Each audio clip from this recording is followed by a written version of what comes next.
그 북이스라엘의 그 왕이죠. 요람의 이야기인데요. 그 요람이라고도 말하기도 하고, 그리고 여호람이라고도 말하기도 합니다. 그런데 이제 오늘 말씀에 보시게 되면 이제 요람에 대한 말씀으로 우리가 좀 읽고 또 그렇게 이해를 해야 혹시라도 여러분 성경을 읽으면서 오해, 그러니까 잘못 이해하는 일이 없어야 될 것 같습니다. 왜냐하면요, 지금 북이스라엘의 왕 요람에 대한 얘기를 하고 있는데, 이 요람이 어떤 다른 성경에서는 여호람으로 표현이 되기도 하거든요. 그런데 동시대에 남유다의 여호람이라는 이름의 왕이 또 등장합니다. 그래서 그 사람과 구분하기 위해서 이 열왕기 하에서는 여호람, 북이스라엘 여호람을 요람이라고 표현을 해서 쓰고 있습니다. 그렇게 이해를 하시고 우리 성경을 계속 보면 좋겠습니다. 이 요람이 길라라못에서 아람 왕 하사엘과 함께 전투를 벌이다가 큰 부상을 당하게 됐습니다. 그 전쟁 중에 다시 요람은 이스라엘로 돌아오게 되었죠. 자, 그런데 그 전쟁터에 길라라못에 아직 그 전쟁을 벌였던 북이스라엘의 군사와 그리고 장관들이 남아 있습니다. 부상당한 요람 왕은 자신의 지휘권, 정권을 다 예후에게 넘기고 그리고 돌아왔죠.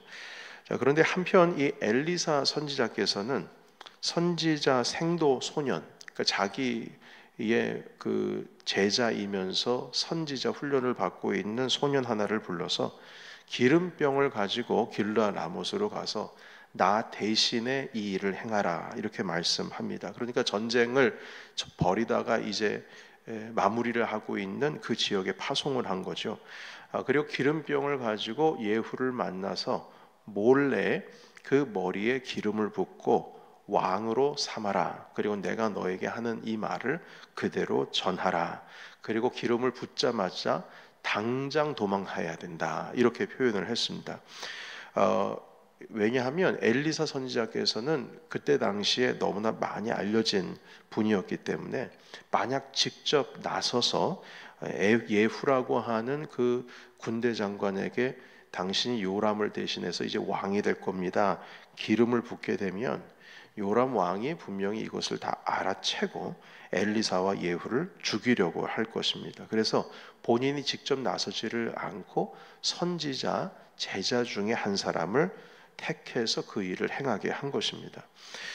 우리가 한 가지 알아야 될 것은 사실 예후에게 기름을 부어서 왕이 되게 하라 이 말씀은 엘리야 선지자님께서 그 시내산에서 주님께로부터 받은 내용이었습니다.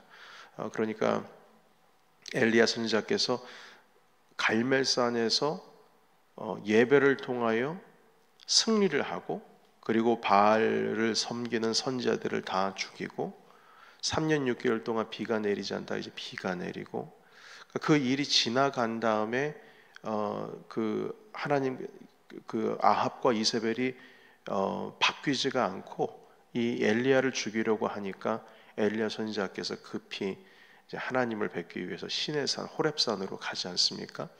근데 가는 도중에 바로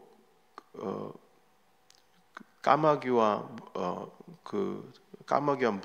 물병을 통해서 죄송합니다. 이 아침에 제가 자꾸 버벅거리는데 천사가 갖다 준 떡과 물로서 다시금 일으켜 세워지게 되고 40주야를 통해서 바로 호렙산으로 가게 됩니다. 거기서 주님께서 말씀하신 세 가지의 명령 중에 한 가지가 예후에게 기름을 부어서 왕이 되게 하란 말씀이었습니다. 그런데 엘리야 선지자께서 그것을 못하시고 승천을 하시게 됩니다. 그래서 그 일을 누구에게 전달을 하신 거냐면 이제 엘리사에게 전달한 것이죠. 그리고 아합이 죽고 그 다음에 아시아가 왕이 되고 그리고 요람이 왕이 되었습니다. 그 3대에 걸쳐서 어떻게 보면 주님께서 시간적으로 기회를 주신 것이죠. 그래서 이 마지막에 이 엘리사 선지자께서 생각하시기를 이건 아무래도 안 되겠다. 이 일은 이제 진행을 해야 되겠다. 왜냐하면 그 이전까지 무슨 일이 있었습니까? 엘리사 선지자께서 전쟁에 깊숙이 개입을 하셔가지고 아람 나라에서 왕의 침실에서 일어나고 있는 그 쏙닥쏙닥거리면서 이스라엘을 어떻게 칠까라고 하는 그 계획들도 엘리사 선지자가 다 듣고 그것을 요람 왕에게 말함으로 인하여서 왕이 몇 번이나 피할 수가 있었거든요. 예. 그런데 이렇게 엘리사 선지자께서 함께 해줌으로 말미암아서 그 엘리사 선지자를 통하여서 북이스라엘의 전쟁에 많이 승리를 했습니다. 뿐만 아니라 아람 왕이 이 엘리사 선지자를 잡기 위해서 군사를 보내게 되는데 그 가운데에서도 엘리사 선지자께서 이 아람 군대의 모든 눈을 다 멀게 하시고 사마리아까지 데리고 가서 왕 앞에 딱 데려다 주지 않습니까? 그러니까 이런 식으로 엘리사 선지자께서 사실 요람 왕에게 그 아하시아를 넘어서서 3대에 걸쳐서 하나님께서 이스라엘과 함께 하시고 진짜 하나님이라고 하는 사실을 알려주게 되었습니다. 그런데 이것을 이제 마무리할 때가 된 겁니다. 기회를 이만큼 줬으면 됐다 싶어서 이제 마지막으로는 요람이 죽임을 당하고 예후에게 기름을 부어서 왕이 되게 하라는 말씀을 그대로 이제 실천을 하시는 것이죠. 장군들이 모여 있는 자리에 이 소년, 청년이라고도 하는 이 선지자가 들어갔습니다. 그런데 그들의 눈에 보기에는 미친 사람처럼 보였겠지요. 왕의 군대 장관을 불러서 잠깐 저 좀 보시죠 해서 그 머리 위에 기름을 부었습니다. 그리고 뭐라고 명령을 내렸냐면 아합의 모든 가족을 치고 아합과 이세벨이 죽였던 선지자들과 여호와의 종들의 핏값을 이세벨에게 갚으라 이렇게 말했습니다. 여러분 그 내용을 다시 한번 볼까요? 여러분 6절과 7절까지 말씀 같이 읽겠습니다. 6절 7절 다시 시작. 예후가 일어나 집으로 들어가니 청년이 그의 머리에 기름을 부으며 그에게 이르되 이스라엘 하나님 여호와의 말씀이 내가 내게 기름을 부어 여호와의 백성 곧 이스라엘의 왕으로 삼노니 너는 내 주 아합의 집을 치라. 내가 나의 종 곧 선지자들의 피와 여호와의 종들의 피를 이세벨에게 갚아주리라. 아멘. 그리고 이 말을 하고 곧바로 나왔습니다. 우리 8절도 읽어야 될 것 같습니다. 자, 시작. 아합의 온 집이 멸망하리니 이스라엘 중에 매인자나 노인자나 아합에게 속한 모든 남자는 내가 다 멸절하되 9절. 아합의 집을 느밧의 아들 여로보암의 집과 같게 하며 또 아히야의 아들 바하사의 집과 같게 할지라. 아멘. 여러분 여기서 우리 그 9절에 있는 말씀 보겠습니다. 여로보암의 집과 같게 하고 바하사의 집과 같게 할지다 이렇게 표현을 하고 있습니다. 여러분 여기서 이제 9절에 있는 말씀, 그러니까 예후에게 구체적으로 명령한 내용인데 여로보암의 집과 같게 하고 바하사의 집과 같게 하라 이런 말씀하고 있는데 이 비슷한 말씀이 여기에서뿐만 아니라 성경 곳곳에 말씀을 하고 있습니다. 특별히 우리가 열왕기 하를 보고 있지만 열왕기상 16장으로 잠깐 한번 돌아가 볼까요? 열왕기상 16장을 보시면 16장 3절의 말씀을 잠깐 보시겠습니까? 예, 우리 다 같이 열왕기상 16장 3절의 말씀 읽겠습니다. 자, 시작. 내가 너 바하사와 내 집을 쓸어버려 내 집이 느밧의 아들 여로보암의 집과 같이 되게 하리니. 4절. 바하사에게 속한 자가 자기 성읍에서 죽은 즉 개가 먹고 그에게 속한 자가 들에서 죽은 즉 공중에 새가 먹으리라 하셨더라. 아멘. 여기 보면 여로보암의 집과 같게 하며 바하사에게 속한 자들 결국에는 들의 개가 또한 공중에 새가 먹는다 이런 표현이 4절까지 있습니다. 자, 이게 바하사의 아들 엘라가 왕이 되었을 때의 그에 대한 예언의 말씀 입니다. 그리고 19절로 한번 가보실까요? 16장 19절로 가면 같이 또 읽겠습니다. 자, 시작. 이는 그가 여호와 보시기에 악을 행하여 범죄하였기 때문이라. 그가 여로보암의 길로 행하며 그가 이스라엘에게 죄를 범하게 한 그 죄 중에 행하였더라. 아멘. 여로보암의 길로 행하였다라는 표현이 있습니다. 그리고 26절 오므리 왕에 대한 예언도 한번 보시겠습니까? 26절, 16장 26절 다 같이 자 시작. 느밧의 아들 여로보암의 모든 길로 행하며 그가 이스라엘에게 죄를 범하게 한 그 죄 중에 행하여 그들의 헛된 것들로 이스라엘의 하나님 여호와를 노하게 하였더라. 아멘. 여러분 여기 보면 여로보암의 길로 행했다라는 표현도 또 등장을 합니다. 그러니까 여러분 이런 공통점을 보시게 되면은 북이스라엘의 왕들의 모든 죄의 비교를 누구와 하고 있냐면 여로보암의 죄와 같다. 그리고 바하사의 죄와 같다. 그리고 이들이 똑같이 그들이 멸망당했던 방법으로 멸망당할 것이다. 이렇게 말씀을 하고 있거든요. 그러니까 열왕기하를 썼던 이 저자의 결론은 무엇이냐면 북이스라엘의 역대 왕들이 다 여로보암의 죄를 본받았다. 여로보암의 죄가 모든 이스라엘 왕들의 죄의 통칭이 된 것입니다. 그 결과로 여로보암과 같이 되었다. 이렇게 표현을 하고 있어요. 자, 그럼 여로보암이 누구냐면요. 여러분 잘 아시겠지만 솔로몬 이후에 이스라엘의 두 개로 나뉘어집니다. 남유다는 르호보암이 다스리고 있었고 북이스라엘은 여로보암이 다스리게 되었습니다. 여로보암은 그 르호보암의 신하였죠. 그래서 반으로 갈려지게 되어서 북이스라엘을 이제 여호로보암이 다스리게 되는데요. 하나님께서 결국 솔로몬 자손 이후에 일어나게 하신 일이고 당신께서 그렇게 나라를 갈라 놓으셨어요. 죄의 결과였죠. 그러나 여로보암이 어떻게 죄를 짓게 되었냐면 이 죄의 통칭이 되게 되었냐면 잘 아시겠지만 자꾸 백성들이 북이스라엘 사람들이 절기만 되면 남유다에 있는 예루살렘 성전에 가서 예배를 드리니까 이 자칫 잘못했다가는 자기의 백성들, 자기의 세력들이 그러니까 10개 지파 사람들이죠. 이 사람들이 남유다와 친숙해질 수 있겠다. 그렇게 되면 내 왕권이 무너질 수도 있겠다. 이런 생각을 해서 예루살렘에 있는 똑같은 그 성전과 똑같이 생긴 것을 북이스라엘의 이 두 군데에서 이렇게 나누어서 북쪽 남쪽으로 해서 갈라짓게 되었습니다. 그리고 거기에서 예배를 드려도 된다. 이제는 남유다로 가서 예루살렘에 가서 예배를 드리지 말고 내가 여기 세워둔 이 성전에서 예배를 드리라 하시면서 거기에 금송아지 하나를 만들고 이 금송아지가 바로 하나님이다. 여호와다. 우리를 구원해 주신 바로 그분이시다. 이렇게 말을 했습니다. 그러니까 이 북이스라엘 사람들은요, 하나님께 예배를 드리고 싶으면 이제 어디를 갑니까? 남유다에 있는 예루살렘으로 가는 것이 아니라 자기 왕이 만들어준 그 성전으로 가는 겁니다.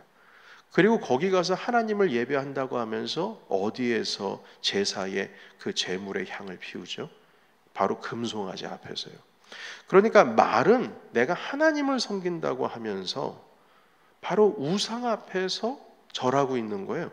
내가 하나님을 섬긴다고 하면서 여러분 이런 변화가 또 어떤 변화로 이어지게 되냐면 하나님을 동시에 섬기면서 북이스라엘이 또 하나 섬긴 신이 있습니다. 그 신이 바로 바알과 아세라라고 하는 그 우상을 또 섬기게 되는 거예요. 여러분 하나님께서는 우상 바알과 아세라를 섬긴 것에 대해서도 책망하시지만 이것 때문에 하나님께서 엘리야에게 명령을 하셔서 갈멜산에서 바알을 섬기는 선지자들과 그리고 하나님을 섬기는 이 한 명, 엘리야 선지자께서 예배로 대결을 하는 거죠. 누가 진짜 하나님이신가? 근데 그것도 죄의 문제였어요. 바알과 아세라 목상을 섬기는 것도 죄 중에 하나였지만 더 큰 죄는 무엇이냐면 하나님을 섬기는 것처럼 하면서 우상 섬기게 만든 그게 큰 죄예요. 그러니까 여로보암의 죄 가운데 있었다. 그래서 여로보암과 같이 되게 하겠다 하시면서 주님께서 북이스라엘에 계속 역대 왕들에게 똑같이 말하고 있어요. 지금 제가 열왕기 상에서 봤던 것처럼 여로보암의 길로 행했다. 여로보암의 길로 행했다. 여로보암의 죄와 똑같은 행위했다. 결국 그들과 똑같이 돌아가게 할 것이다. 하신 말씀이 여로보암이 바알과 아세라를 섬기게 만든 그것도 중요하지만 가장 먼저 그것이 어디서부터 시작됐느냐? 금송아지부터 시작된 겁니다. 여러분, 어떻게 하나님을 섬기는 자들이 어떻게 바알과 아세라 목상을 섬기게 되었는가? 여러분, 북이스라엘 사람들 마음속에는 종교심이 있었어요. 하나님을 예배하고자 하는 마음이 있었습니다. 그런데 이 북이스라엘 왕 여로보암이 그 종교심, 그 예배하고자 하는 마음, 하나님을 섬기고자 하는 그 마음을 어디로 물꼬를 트게 했냐면 금송아지로 물꼬를 트게 했어요. 하나님의 말씀에 기초하면 예루살렘에 가서 예배를 드려야 되고, 예루살렘에서 하나님께서 예배를 드리게 하실 때에 이 율법의 말씀 이대로 어떤 형상도 만들지 말라라고 하시는 그 말씀을 어기고 그 하나님을 사랑하는 마음을 온통 금송아지에게 쏟게 했습니다. 여러분, 이것은 무엇을 통해서 일어나게 된 거냐면 바로 내 안에 있는 욕망과 정욕으로 인해서 일어나게 된 결과였습니다. 그러니까 여러분, 북이스라엘 사람들이 하나님을 예배하고자 하는 마음은 막 들어오는데 그 물꼬가 어떻게 트여지냐면 나의 정욕과 나의 욕망으로 결국에는 예배할 수 있도록 금송아지라고 하는 것을 통하여서 그렇게 종교심을 변질되게 한 거죠. 내가 왜 하나님을 믿는가? 라고 했을 때 하나님께서는 내게 복 주시는 분이야. 내가 그 복을 얻기 위해서 주님을 섬기는 것이지, 이렇게 내 안에 금송아지 한 마리 세워둘 정도의 그러한 영적인 물꼬를 텄다는 겁니다. 결국 그것이 어디까지 확산이 되냐면 바알과 아세라를 섬기는 데까지 확산이 되었습니다. 왜냐하면 하나님을 섬기나 바알과 아세라를 섬기나 사실 내가 섬기는 어떤 그 모양은 다르지만 똑같거든요. 왜? 하나님을 섬기는 건 금송아지 섬기는 거고 바알과 아세라 섬기는 건 또 목상을 섬기는 거고. 이 뜻이 무슨 뜻이냐면 내 안에 그 욕망과 욕정이 있기 때문에 그것을 금송아지에게 쏟아부었던 그것들이 자연스럽게 바알과 아세라를 섬길 수밖에 없었던 거예요. 여러분, 북이스라엘 역대 왕들은 이런 마음으로 하나님을 섬겼습니다. 주님을 버리고 바알과 아세라를 섬긴 것이 아니라 하나님을 섬긴다고 하면서 금송아지 섬기면서 바알과 아세라를 섬긴 것이죠. 이 사람들은 어떤 생각을 가지고 있었냐면 여호와 하나님은 전쟁의 신이다. 그래서 전쟁에서 이기려면 여호와 하나님을 섬겨야 된다. 바알과 아세라는 농사를 짓는데 우리에게 유익을 주는 우상이다. 하늘에 있는 비를 내리게 하는 그들을 우리가 잘 섬겨야 우리 농사가 잘 지을 것이다. 비를 내리게 하는 신으로 이해를 했거든요. 다산의 신으로 이해를 했거든요. 그래서 전쟁에 이기려면 여호와 하나님을 섬겨야 하고 농사를 잘 지으려면 바알을 섬겨야 합니다. 그래서 여러분, 결국에는 이게 욕망이거든요. 내가 얻고자 하는 것을 얻기 위해서 하나님을 섬기는 그 마음이 결국 내가 얻고자 하는 경제 생활을 잘하기 위해서 바알을 섬기게 하는 어떤 영적인 논리적으로 하나님께 나아갔다라는 것입니다. 여러분, 이게 여로보암의 죄입니다. 그가 버렸던 죄예요. 그런데 오늘날 우리에게도 이 부분에 있는 말씀은 충분히 적용할 수가 있습니다. 여러분, 우리는 하나님을 부인하지 않죠? 북이스라엘의 왕들도 하나님을 부인하지 않았어요. 때로는 엘리사의 선지자의 말에 귀를 기울였습니다. 그러나 그들이 왜 귀를 기울였을까요? 엘리사 선지자의 말에 말입니다. 그 이유는 전쟁에서 이기려고 그 말에 귀를 기울인 겁니다. 하나님께서 내 아버지가 되셨기 때문에 귀를 기울이는 것이 아니라 전쟁에서 이기려면 엘리사가 필요하다, 이거였거든요. 그래서 내 아버지여 내 마병이여 내 마병이여 이렇게 얘기를 하면서 나중에 이제 열왕기하 13장에 보시게 되면 또 그런 내용이 등장을 하고 있지 않습니까? 엘리사가 돌아가실 때쯤 되니까 끝까지 붙들려고, 왜냐하면 전쟁의 신인 하나님을 섬기려면 엘리사가 죽으면 안 되는 것이거든요. 여러분, 이렇게 우리 안에는 하나님을 섬기고자 하는 신앙심이 있습니다만 그 안에 하나님을 섬기는 그 심령에 내 욕망을 가지고 주님을 섬기게 된다면 결국에는 하나님과 동시에 우리는 우상을 섬기는, 주님과 우상이 공존하는 신앙의 삶을 살아가고 있는 겁니다. 이게 가장 무서운 겁니다. 이것이 바로 여로보암의 그 죄와 똑같이 우리가 길을 걸어가고 있다는 것이죠. 사실 북이스라엘은 하나님을 섬기고 있는 듯 하지만 우상을 섬기고 있는 거죠. 왜냐하면 그때 욕망을 내려놓지 않았기 때문입니다. 엘리사 선지자의 설교에, 그의 메시지에 귀를 기울여요. 그러나 그 귀를 기울이는 이유는 하나님께 순종하기 위하여 귀를 기울이는 것이 아니라 내 마음의 욕망을 해결하기 위해서 귀를 기울이는 겁니다. 하나님께서는 결국에는 이 아합 이후에 아하시아 왕, 그리고 그의 아들 여호람 혹은 요람 왕이 될 때까지 3대가 지나도록 이 아합의 가문이 왕이 되는 것을 내버려 두셨습니다. 주님께서는 치겠다고 하셨고 예후를 왕의 기름 부음을 해라 엘리야를 통해서 말씀하셨지만 엘리사에 이르기까지 그것을 잠깐 보류하셨습니다. 그 이유는 돌아올 수 있는 기회를 주시기 위함입니다. 그럼에도 불구하고 회개를 하지를 않습니다. 회개를 할 수 없는 이유는 나는 그래도 여전히 하나님을 섬기고 있다. 나는 여전히 하나님 말에 귀를 기울이고 있다. 이 정도 생활하면 된 거지 더 뭐 할 것이 있겠느냐. 그 심령깨 때문에 결국에는 주님께 돌아오는 일을 버릴 수가 없었던 것이죠. 여러분, 우리의 삶 가운데 있어서도요, 똑같이 하나님을 섬기지만 내 마음에 욕망으로 하나님께 기도를 하고 내 가운데 나의 목표를 이루고자 하나님 앞에 나오고 내 안에 있는 아직 해결되지 않는 내가 꿈꾸고 있는 그 이상향을 이루기 위해서 주님을 섬기는 이러한 종교심으로 발전하게 되면 우리도 나도 모르는 사이에 여로보암의 죄의 길로 들어가고 있습니다. 이 말씀 기억하시고 우리 스스로가 내가 하나님 앞에 어떻게 서 있어야 할 것인지, 나는 주님의 뜻을 이루는 것인지 아니면 나의 뜻을 이루고자 하는 자인지, 아니면 하나님께서 원하시는 그 계획을 이루는 자인지 아니면 나의 욕망을 이루기 위해서 주님을 섬기고 있는 것은 아닌지. 사실 욕망이라는 표현을 하고 있습니다만 욕망이 아니어도 좋습니다.